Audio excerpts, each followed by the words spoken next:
अगर आप mutual fund में इन्वेस्ट करते हैं या करने के बारे में सोच रहे हैं तो आपने जरूर एनएवी शब्द को कहीं ना कहीं पढ़ा होगा या देखा होगा, पर शायद आप नहीं जानते हैं कि एनएवी क्या होता है और एनएवी को कैलकुलेट कैसे करते हैं, या एनएवी की वैल्यू रोज बढ़ती या घटती कैसे है। और सबसे जरूरी सवाल जिसे लेकर ज्यादातर म्यूचुअल फंड इन्वेस्टर्स कंफ्यूज रहते हैं कि क्या कम एनएवी वाले फंड्स ज्यादा रिटर्न देते हैं। आज आपको हमारी इस वीडियो में मिलने वाले इन्हीं सभी सवालों के जवाब, तो आप वीडियो को पूरा जरूर देखिएगा। हेलो दोस्तों, एक बार फिर से स्वागत करता हूं आप सभी का मेरे चैनल में। अगर आपने अभी तक मेरे चैनल को सब्सक्राइब नहीं किया है तो अभी के अभी चैनल को सब्सक्राइब कर लीजिए, साथ ही बेल आइकन को भी प्रेस कर दीजिए ताकि आपको मेरे आने वाली वीडियोस की नोटिफिकेशन मिल सके। चलिए अब बढ़ते हैं अपने पहले सवाल की तरफ कि एनएवी होता क्या है। देखिए, जब आप अपने पैसों को निवेश करते हैं किसी कंपनी के स्टॉक या शेयर में, तो उस कंपनी से आपको अपने पैसों के बदले में कुछ शेयर्स मिलते हैं और आप उस कंपनी के शेयर होल्डर बन जाते हैं। ठीक इसी तरह से जब आप अपने पैसों को निवेश करते हैं किसी म्यूचुअल फंड में, तो उस म्यूचुअल फंड से आपको अपने पैसे के बदले में कुछ यूनिट्स मिलती हैं और आप उस फंड के यूनिट होल्डर बन जाते हैं। देखिए, कंपनी के शेयर्स के केस में आपको कितने पैसे इन्वेस्ट करके कितने शेयर्स मिलेंगे, ये डिपेंड करता है कि उस कंपनी के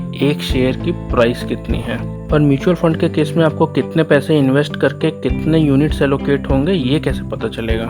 देखिए, बहुत ही सिंपल है। ये पता चलता है एनएवी से, उस फंड की नेट एसेट वैल्यू से। देखिए, एनएवी किसी भी फंड के एक यूनिट की प्राइस होती है।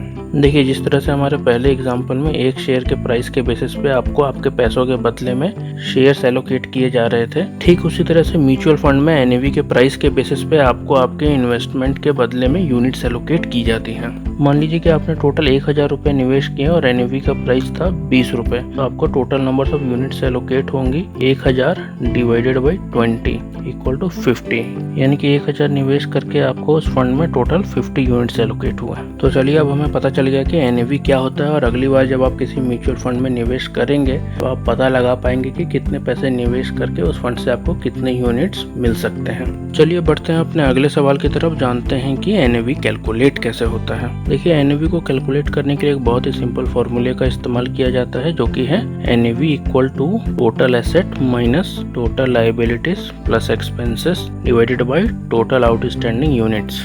देखिए, किसी भी फंड के एसेट्स होते हैं, उस फंड के पास मौजूद stocks, bonds, securities, deposits etcetera, और किसी भी फंड की लायबिलिटीज हो सकती हैं, उस फंड के money payable, interest payable etcetera. देखिए, मनी पेएबल, इंटरेस्ट पेएबल, इन सब का मतलब होता है वो पैसा जो कि उस फंड को देना होता है अपने इन्वेस्टर्स को जब वो अपने यूनिट्स को रिडीम करते हैं। और किसी भी फंड के अलग अलग एक्सपेंसेस होते हैं, जैसे कि fund management expenses, office expenses, branding expenses etcetera. और किसी भी फंड की आउटस्टैंडिंग यूनिट्स होती हैं, टोटल यूनिट्स जो कि उस फंड ने एलोकेट की हैं अपने इन्वेस्टर्स को।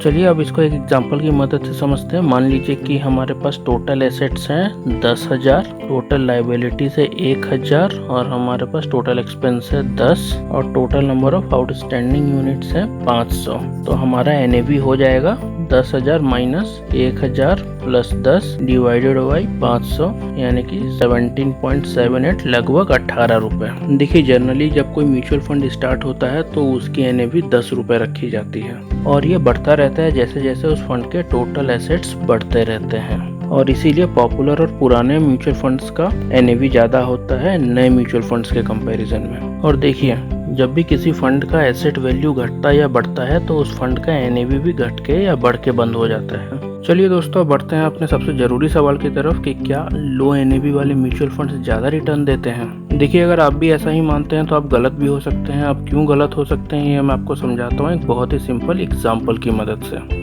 चलिए मान लेते हैं कि हमने दो अलग अलग म्यूचुअल फंड स्कीम्स में इन्वेस्टमेंट शुरू की है। हमारी पहली स्कीम का नाम है म्यूचुअल फंड ए और दूसरी स्कीम का नाम है म्यूचुअल फंड बी। तो हम मान लेते हैं कि अगस्त 2020 में म्यूचुअल फंड ए के एनएवी का प्राइस था 10 रुपये और बी का एनएवी का प्राइस था 50 रुपये, और दोनों ही फंड में हमने 10-10 हजार रुपये का निवेश किया। तो म्यूचुअल फंड ए में हमें यूनिट्स मिलेंगे total amount divided by NAV, यानी कि 10,000 divided by 10 equal to 1000 units, और वहीं पे हमें म्यूचुअल फंड बी में यूनिट्स मिलेंगी 10,000 डिवाइडेड बाई 50, यानी कि 200 यूनिट्स। अब मान लीजिए कि दोनों ही म्यूचुअल फंड स्कीम्स ने हमें 10% का रिटर्न निकाल कर दिया, और सितंबर में हो गई हमारे म्यूचुअल फंड स्कीम ए की एनएवी बढ़कर 11 रुपये और म्यूचुअल फंड बी की एनएवी बढ़कर ₹55। तो हमारे म्यूचुअल फंड ए में टोटल इन्वेस्टमेंट बढ़कर हो जाएगी total number of units into current NAV, यानी कि 1000 मल्टीप्लाई 11 ₹11,000। और म्यूचुअल फंड बी में हमारी इन्वेस्टमेंट बढ़कर हो जाएगी 200 मल्टीप्लाई 55, यानी कि ₹11,000।